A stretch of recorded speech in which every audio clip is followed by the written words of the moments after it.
हो जाए, उनके साथ एक बहुत बड़ी साजिश चल रही है।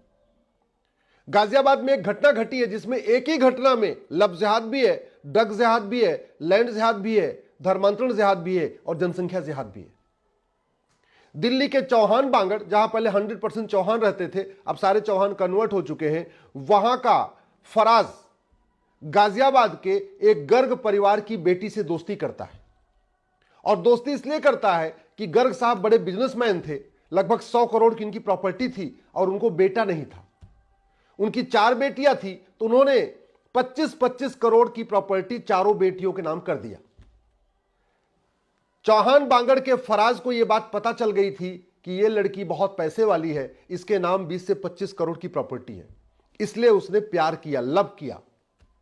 लब जिहाद में फंसाने के बाद उसको वो बियर बार पे ले जाने लगा, हुक्का बार पे ले जाने लगा, रेव पार्टीज में लेके जाने लगा और उसको ड्रग एडिक्ट बना दिया। जब वो ड्रग एडिक्ट बन गई, तब उसने, जब ड्रग जिहाद के बाद उसने लैंड जिहाद शुरू किया। उसने बेटी से जो प्रॉपर्टी थी उसकी मांग करना शुरू किया। बीच बीच में कहता था उसकी हालत, पैसे की स्थिति ठीक नहीं है, उसके ऊपर कर्ज है, तो बीच बीच में लाख 2 लाख रुपए उससे लेता भी रहता था। पहले लब जिहाद किया, फिर ड्रग जिहाद किया, फिर लैंड जिहाद शुरू किया, पैसा लेना शुरू किया। उसके बाद उसका धर्मांतरण करा दिया। जब बेटी ने शादी की शर्त रखी, गर्ग साहब की बेटी ने, तब उसने कहा कि पहले तुम धर्मांतरण करो। उसको धर्मांतरण की ट्रेनिंग दिलाई, कुरान हदीस दिलवाई, नमाज पढ़ना सिखाया और शादी का, चूंकि उसके पास उसके पहले वो संबंध बना चुका था, वीडियो बना चुका था, फिल्में वो शूट कर चुका था, फिर वो ब्लैकमेल करने लगा कि शादी तब करेंगे जब तुम धर्मांतरण कर लोगी। उसने धर्मांतरण कर लिया। गर्ग साहब की बेटी, गर्ग साहब के घर में, जिनके घर में कभी लहसुन प्याज नहीं खाया जाता था, वहां उसने नमाज पढ़ना शुरू कर दिया। गर्ग साहब ने एक दिन देख लिया, उनको स्ट्रोक आ गया हॉस्पिटल में, पहले से वो कैंसर से पीड़ित थे, उनको ब्रेन स्ट्रोक आ गया, वो फिर से आईसीयू में चले गए। जब आईसीयू में चले गए, फिर ये फराज आता है और उनको कहता है कि आप बहुत चंद दिनों के मेहमान हैं, एक काम करिए, शादी कर दीजिए। शादी की डेट फिक्स हो जाती है 5 दिसंबर, लेकिन वो शादी करने के लिए तैयार नहीं होता। वो कहता पहले प्रॉपर्टी हमारे नाम करो, फिर शादी करेंगे।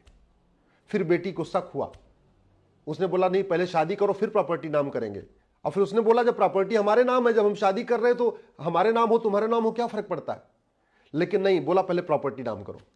और अंत में उसने बेटी को आत्महत्या करने के लिए मजबूर कर दिया और गर्ग साहब की बेटी ने आत्महत्या कर लिया। यह हुआ जनसंख्या जिहाद। अपनी जनसंख्या बढ़ाओ और हिंदुओं की जनसंख्या घटाओ, तभी तो रेशियो चेंज होगा।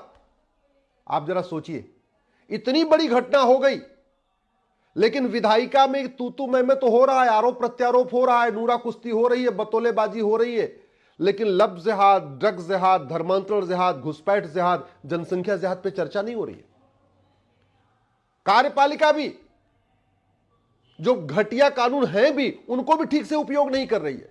मैं कई बार कह रहा हूं कि धर्मांतरण, ड्रग, लब जिहाद, इनके खिलाफ एनएसए लगाइए, यूएपीए लगाइए, वेजिंग वॉर की धारा लगाइए, देशद्रोह लगाइए, गैंगस्टर एक्ट लगाइए, लेकिन नहीं लगाया जा रहा है।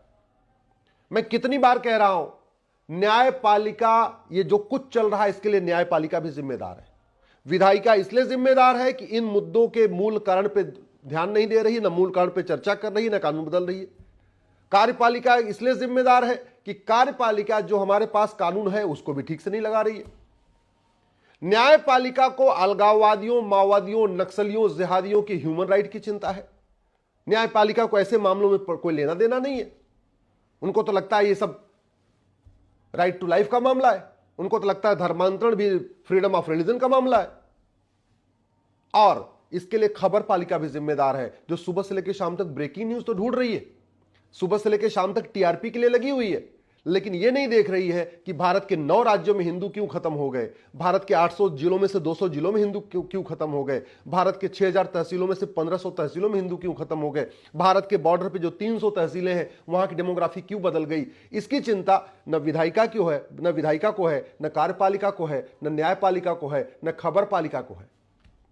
भारत की डेमोग्राफी लब जिहाद, लैंड जिहाद, धर्मांतरण जिहाद, घुसपैठ जिहाद, जनसंख्या जिहाद के कारण बदल रही है, लेकिन नेता, अभिनेता, लेखक, बुद्धिजीवी, पत्रकार, कलमकार इस तरीके से दल गुलाम हो चुके हैं कि इस पे खुल के बोल नहीं रहे।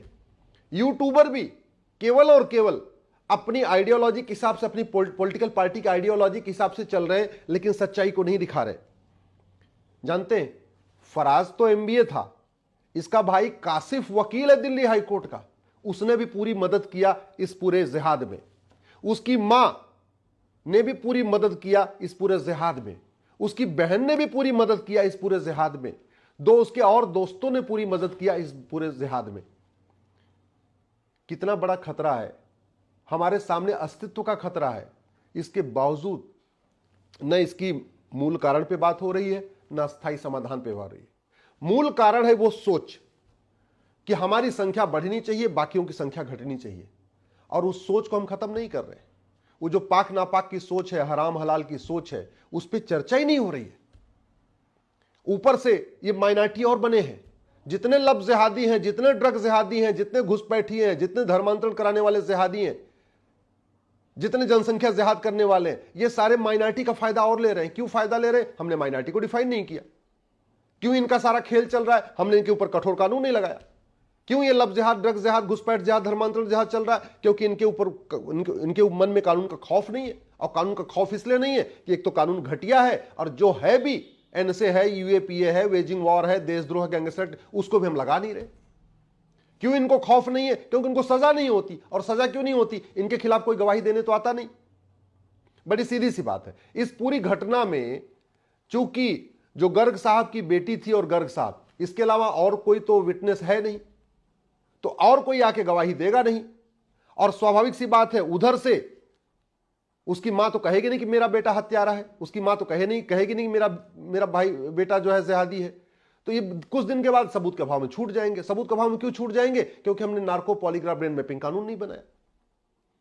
हमने अगर कानून बना दें और झूठी गवाही को गंभीर अपराध कर दें, झूठे एफिडेविट को गंभीर अपराध कर दें, तो क्या होगा? ये सच सामने आ जाएगा। इसके खिलाफ, इसके पक्ष में कोई झूठी गवाही देगा नहीं, तो फटाफट सजा हो जाएगी। लेकिन चूंकि हमने न तो झूठ को गंभीर अपराध बनाया, न झूठ पकड़ने के लिए नार्को पॉलीग्राफ ब्रेन मैपिंग कानून बनाया, न हर जिले में हमने लैब बनाई, तो गवाहों के बयान होते हैं, तारीख पे तारीख चलती है, 10 साल 20 साल मुकदमा चलता है। और कानून इतना घटिया है कि न किसी की नागरिकता खत्म होती है, न किसी को आजीवन कारावास फांसी होता है, न किसी की 100% संपत्ति जब्त होती है। इसलिए मैं सभी माननीय मुख्यमंत्रियों से, विशेष रूप से माननीय प्रधानमंत्री से आग्रह कर रहा हूं, आप समान शिक्षा लागू करिए। समान नागरिक संहिता बाद में भी लागू हो जाए चलेगी, पहले समान शिक्षा लागू करिए। पहले 1 nation 1 education board, 1 nation 1 syllabus, 1 nation 1 curriculum लागू करिए। 10वीं तक सबकी किताब एक करिए। ये नफरत फैलाने वाले मदरसे जब तक चलेंगे, भारत में शांति नहीं आ सकती। दुनिया में जहां पे भी मदरसा है, वहां पे भी दूसरे पंथ के मानने वालों की आजादी खत्म हो चुकी है। और एक बात मैं और बता दूं, जिस दिन 33% हो गए, मात्र 33%, याद रखिएगा, न संविधान चलेगा, न समता चलेगी, न समानता चलेगी, न लोकतंत्र चलेगा, न पंथ निरपेक्षता चलेगी। जिस दिन 33, क्योंकि सरकार बनाने के लिए 33% वोट चाहिए, जिस दिन 33% हो गए, ये बाबा साहब अंबेडकर का संविधान बदल दिया जाएगा। इसमें से equality, justice, liberty, fraternity, unity, integration निकाल दिया जाएगा। और जिस दिन 33% हो गए, वही हालत होगी जो अफगानिस्तान में हिंदुओं की हो रही है, जो पाकिस्तान में हिंदुओं की हो रही है, जो बांग्लादेश में हिंदुओं की हो रही है, जो कश्मीर में हिंदुओं की हुई, जो संभल में हिंदुओं की हुई, वही स्थिति होगी। और ये स्थिति इसलिए तेजी के साथ बदल रही है क्योंकि लब जिहाद पे हमने कठोर कानून बनाया नहीं, धर्मांतरण जिहाद पे हमने कठोर कानून बनाया नहीं, घुसपैठ जिहाद पे हमने कठोर कानून बनाया नहीं, जनसंख्या जिहाद के खिलाफ कठोर कानून बनाया नहीं, ड्रग जिहाद के खिलाफ